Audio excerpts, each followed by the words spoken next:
See, fasting is amazing. So in Ayurveda, no, we have three kind of body type: Vata, Pitta, and Kapha. So I'm just giving you a general framework. Vata, one of those, I would say, dominant in Vata, Pitta, or Kapha, or a combination of all of these things. So Vata people, you will see that generally they are very thin and very skinny. They will say that I never put on weight. This is their constant problem. Second is a Pitta body, kind of medium frame body, very energetic, very enthusiastic, mostly achievers because they're quite sharp with a lot of things. Great digestion, can digest really anything. Third category is the Kapha body kind, wherein these people generally in a normal language they will say even if I drink water I put on weight. So if you see that if you haven't changed your body over the time with the yogic discipline or the kriyas, you're pretty much bound to your body type. Now let's say somebody who's Vata dominant, skinny person. If this person will start fasting a lot, over the time they will have degeneration in their body because their body is like that only. Let's understand from this concept, the dryness factor is much more there. Meaning, for example, they will have a lot of degenerative diseases, bone problems, or maybe a lot of anxiety because Vata dominant people, they have good imagination. Now, let's say you have a great power of imagination, but what if your imagination goes out of control? You can imagine all sort of things, right? From creativity, within no time, it can actually go into depression and anxiety. So in Ayurveda, they said that, if you're dominant in Vata dosh, you should not be fasting a lot. Because anyways, you have lesser of earth element, meaning you will have lesser of food in your body. Your body's natural tendency to store food is way lesser compared to Pitta and Kapha body type. Now, once you start fasting, you are depleting your body further down. So now there's a vitiation will happen. That means, this dosh will go beyond its how it should be. So you will start getting all the negative effect of the dosha, meaning degeneration in the body, wrinkled skin, a hyperactive mind, anxiety, depression. So if you look at body type, like I said, unless and until you have changed your body type over the years with the yogic practices and the discipline, it's nice to consider body type. Now, second, when we come back to the Pitta body type, that's my body type also, you can really digest anything because you have this strong digestive juices, you have a good amount of energy in the body, everything is fantastic. Steven or Josh, think about we have a fire, it's very strong. Okay, now let's say if I don't dump this fire with anything, now this strong fire will start burning up everything. So this is how people who are dominant in Pitta dosha, if they fast longer. See, I'm not considering 12 to 14 hours. I think this is normal, not to eat for that much winter. Considering that, when I'm saying fasting, I'm talking about more than 12 to 14 hours. Not like you, Josh, you are going too ahead. Generally, normally I'm saying.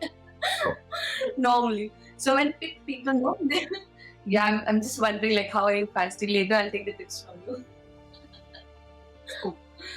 All right. I actually, I went through a really, really stressful situation in May. Like somebody that I thought that I've been friends with basically accused me of fraud and started talking about filing lawsuits and stuff in some project we were working on. And so I just realized I was like, my sympathetic nervous system is crazy out of whack. Like I'm having these issues like with sugar cravings, this sort of stuff. And so I did a 3-day fast in July and it really changed my mental clarity. It changed my focus. Like it was even within the yogic practices that I do, and I do quite a bit of sadhana, doing this 3 days and setting it aside and not eating shifted that in a way that may have taken, I don't know, I don't even want to say like how long it would take, and so I noticed a certain like it settled a situation that for some reason I kept butting my head against. And so that's why now I'm going to do 4 days and then basically depending on how I feel after this, I may do one more time, but I want to get to where I do it like once a year. I don't want to be doing it all the time. Yeah, I mean, you can. Fasting is fantastic. See, when in India, when we fast, usually that day you're supposed to stay in silence. You're not supposed to do a lot of physical activities. That's why there are a lot of prayers and rituals because you're not expending your body's energy anywhere. Now, imagine our daily life when we have so much work, so much activity. you might actually end up getting irritated more instead of getting benefited of the fast. It's my personal experience. I'm always irritated when I'm fasting. Wow. Okay, so coming, yeah, I mean, I can really digest good amount of food, though I don't eat unhealthy, but I'm not the one who will put on weight very fast. So anyways, coming back on the fit kind of people. So think about you have this strong fire, and then if you don't dump anything on the fire, it's gonna expand. So this is how people who are dominant in fit dosha, they actually end up with gastritis or the headaches, mood swings, or their digestion changes. It gets disturbed. Now, when we come to a third body type, which is a tough dominant, now this body has a natural tendency of storing food or storing energy in a simplistic way. Let's say that storing energy. So for them, they're least irritated. They're so calm and quiet. For them, fasting is absolutely normal. So Ayurveda says that this kind of people should actually fast once a week. But kind of, it's not much necessary to fast. Once in 15 days, cup once in a week, they can easily fast. Now, again, like I said, these are normal general guidelines. When you change your body, you change your lifestyle over the years with the yogic practices. Now, those rules doesn't apply. So, what we're talking about is a normal person, daily routine, normal people who haven't changed or worked on their body a lot. Now, another thing, we have a combination. I can be dominant in, for example, bath and with both. I can have a least amount of kapha. So everybody is so different in their composition. That's why Ayurveda is always an individual base. It's like a one-to-one. So let's say George, it's not like suddenly you have started fasting a lot. Maybe over the time you have figured it out. Okay, this works for me. That could be the answer. Let's see.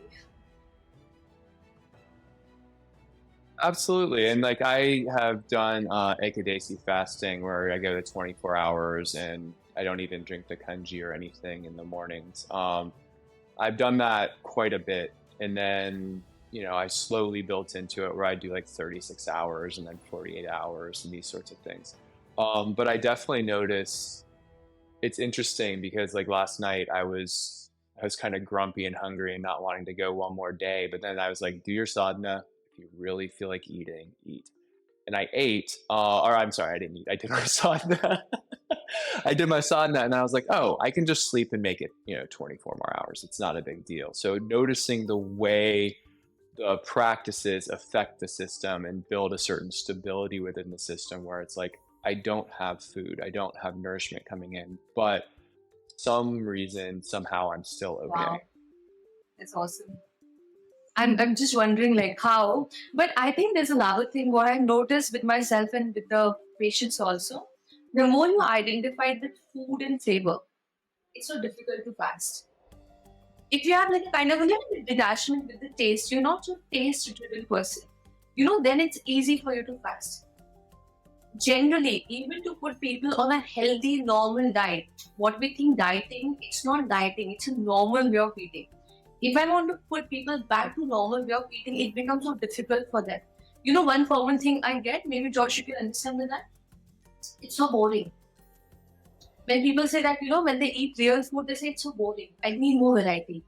Then I realize how much dopamine we extract from the food, isn't it? Like how much dopamine dependent we all are. That is the reason it's boring. Like why it is boring? It's natural, right? To eat natural food. Like I see all animal world, they're normal. They're not feeling bored like us. Like humans, we are extracting so much dopamine out of the food. There's no activity in life. So imagine if my only source of entertainment is to eat, and somebody asks me not to eat, I will not be a very happy person. Yeah. It's fascinating you talking about dopamine because the fats and the salt in all this food actually has a dopamine trigger, which I'm sure you know. But the dopamine trigger and the dopamine operates on similar pathways as cocaine addiction, as gambling, as these sorts of things. Like that's the dopamine pathway that is being triggered. That all these probably started a lot with the American food companies, Doritos, Coca-Cola, all these things. They trigger that pathway. And so you actually get to where you're feeling good, but it's this addictive thing. Like if you notice, if you eat a bag of chips, the first 2 or 3 taste good. after that, they don't really taste good, right? You're just kind of It just happened, right? Exactly. unconsciously, yeah, you're just compulsively eating, and then the bag is gone, which is wonderful for their business. But in terms of your health, in terms of this, even, and that's one of the reasons why I did that, is I noticed I was like, the sugar cravings were there, the fast food, or not the fast food, but you know, cravings for fat, cravings for that were there, and I wanted to reset my insulin, and I wanted to reset some of those things. And I've done a bit of research on the long-term fasting. Like you get into 3-4 days, like the stem cells go, the cancer, it clears out cancer cells. Like our bodies are meant evolutionarily to do that. We're not meant not to maybe go 3 or 4 days, but to go Yeah. 24 or 48 hours sometimes without eating. We're not meant to always be eating these fatty things. And Yeah. then let's segue into that, and if you don't mind, like moving on to, I feel like chronic stress in the modern world is a